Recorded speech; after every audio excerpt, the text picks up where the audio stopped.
Doug, you've been running these classes for us virtually the last few months, so you are seeing this firsthand. But I think that's a good segue maybe into what good looks like. So let's talk a little bit more about that.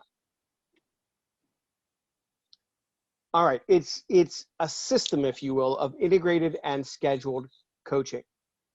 On the right-hand side, we've got our scheduled coaching, and it's what most of us are used to at this point, right? It's the one-on-ones off the floor. Hey, fix that, fix this. Here's your dashboard. Here are the red, yellow, greens, right? That's our typical coaching conversation. Most organizations spend about 55% of their time on this type of conversation, when in reality, as we see the bottom right, we should be spending about 25% of our time on this type of conversation. And oh, by the way, the conversation should actually be shifting as well. So I was alluding to this, hey, fix that, fix this, here are your reds, here are your yellows, here are your greens. But as you can see on the right-hand side, we're calling out, this should be a conversation or a handshake on development. Let's use this time during our one-on-ones to find the one or two things that we're going to focus on in the coming week or 2 weeks. And so we have something to come back to, something finite, something tangible to come back to when we regroup a week or two later. Now, most organizations stop right there. But when you are a low effort organization, you also incorporate the second part of the system, which is the integrated coaching piece over on the left-hand side of the page. And as you can see here, 75% of our time should be spent on this type of coaching.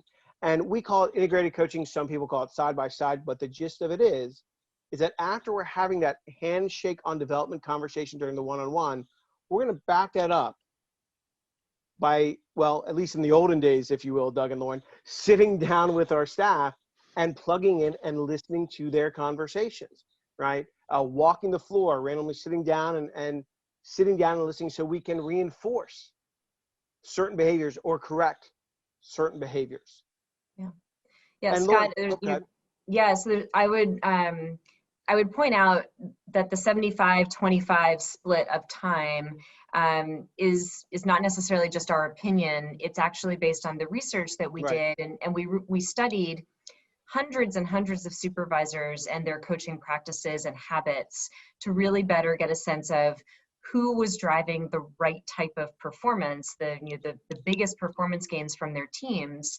And what we found is that profile of supervisor, those people who were getting the biggest gains in their team's performance, were spending almost 75%. It was 74 point something, 75% of their coaching time in that integrated coaching conversation. And it doesn't mean that that scheduled coaching conversation is less important. It just means that we do it less frequently. And that we're really focused on that learning interaction, that integrated coaching that's in the moment.